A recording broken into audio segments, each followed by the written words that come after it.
Assalamualaikum warahmatullahi wabarakatuh. Perkenalkan nama saya Mas Faris Regar dengan NIM 2022-1961. Di sini saya akan mempresentasikan tugas manajemen teknik dengan judul yang bertema Decision Making dalam Manajemen.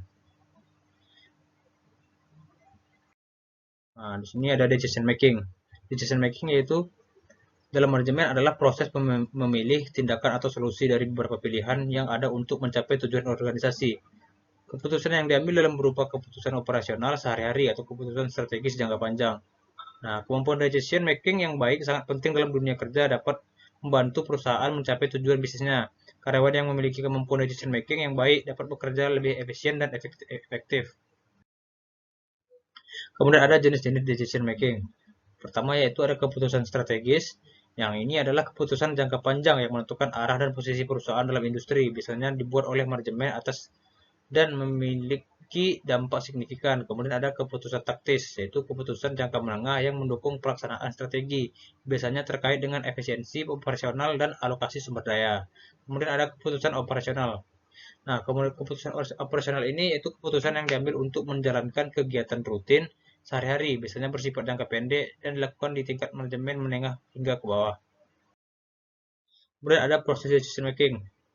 Yang pertama di sini ada identifikasi masalah atau peluang, itu mengidentifikasi permasalahan atau peluang yang harus diatasi atau dimanfaatkan. Tanpa pemahaman masalah yang jelas, keputusan yang dibuat bisa tidak efektif. Kemudian ada pengumpulan informasi, mengumpulkan data yang relevan dari sumber internal dan eksternal untuk mendukung proses analisis.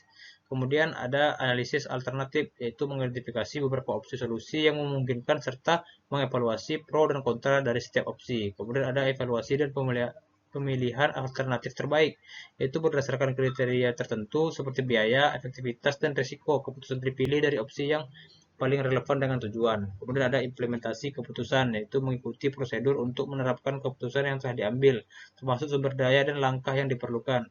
Kemudian ada evaluasi dan tindak lanjut, memantau hasil dan dampak keputusan serta melakukan penyesuaian bila diperlukan untuk memastikan hasil yang optimal. Nah, kemudian ada faktor-faktor yang mempengaruhi decision making. Pertama ada faktor lingkungan internal, yaitu seperti budaya organisasi, struktur internal, dan kemampuan karyawan sangat mempengaruhi bagaimana keputusan itu dibuat. Organisasi dengan budaya inovatif mungkin lebih terbuka terhadap keputusan yang beresiko. Kemudian ada faktor lingkungan eksternal, yaitu faktor-faktor eksternal seperti kondisi ekonomi, perubahan regulasi, dan perkembangan teknologi dapat membatasi atau mendorong opsi keputusan. Kemudian ada informasi yang tersedia. Ketersediaan dan kualitas informasi sangat mempengaruhi hasil keputusan. Keputusan yang dibuat dengan informasi tidak akurat atau tidak lengkap cenderung tidak efektif. Nah, kemudian yang keempat itu ada keahlian dan pengalaman manajemen. Pengalaman dan pemahaman pemimpin tidak tentang situasi akan sangat mempengaruhi kecepatan dan ketepatan keputusan. Karena pengalaman itu sangat berpengaruh dan sangat dimanfaatkan untuk keputusan atau ketepatan pada keputusannya. Kemudian ada studi kasus dan pengambilan eh, pengambilan keputusan dalam ekspansi usaha. Perusahaan teknologi XYZ adalah perusahaan yang telah berkembang di pasar lokal dan mempertimbangkan untuk berekspansi ke pasar Asia karena permintaan yang tinggi di wilayah tersebut. Nah, kemudian ada proses pengambilan keputusan. Nah, itu yang pertama, identifikasi masalah. Manajemen perlu memutuskan apakah mengambil peluang ekspansi meski ada resiko besar terkait dengan biaya kompetisi dan sumber daya yang terbatas. Kemudian yang kedua yaitu ada pengumpulan data. Tim manajemen mengumpulkan data tentang pasar Asia, tren teknologi, kebutuhan anggaran, dan analisis. Kemudian ada ketiga yaitu pengembangan alternatif. Pengembangan alternatif yaitu yang muncul termasuk membuka kantor cabang baru, bekerja sama dengan perusahaan, atau memperluas bisnis melalui platform digital. Kemudian ada evaluasi alternatif, yaitu manajemen menilai alternatif berdasarkan faktor-faktor seperti biaya, risiko, potensi pasar, atau waktu pelaksanaan. Kemudian yang kelima itu pemilihan keputusan. Setelah mempertimbangkan semua alternatif,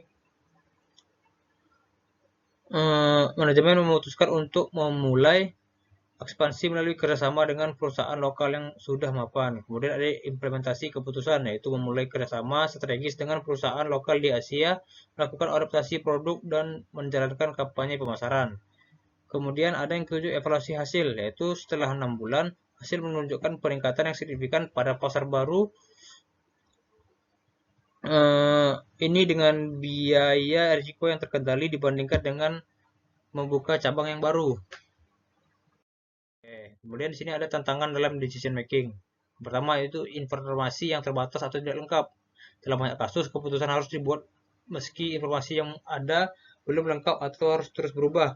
Kemudian ada tekanan waktu. Dalam situasi tertentu, manajer tidak selalu memiliki banyak waktu untuk melakukan analisis yang mendalam sehingga keputusan harus diambil dengan cepat. Kemudian dampak yang luas, yaitu keputusan yang diambil dapat memiliki dampak yang luas dan memengaruhi seluruh aspek organisasi sehingga penting untuk mempertimbangkan konsekuensinya secara menyeluruh. Kemudian itu ada kesimpulan. Nah, pentingnya decision making dalam manajemen dengan pengambilan keputusan adalah salah satu fungsi inti manajemen yang berpengaruh langsung pada kesuksesan organisasi. Keputusan yang diambil secara sistematis akan mempermudah organisasi mencapai tujuannya. Yang kedua yaitu proses yang terstruktur di mana mengikuti proses pengambilan keputusan yang jelas membantu manajer untuk mempertimbangkan sebuah faktor dan memilih alternatif terbaik. Oke, sekian dari presentasi saya. Lebih dan kurang bermaaf. Assalamualaikum warahmatullahi wabarakatuh.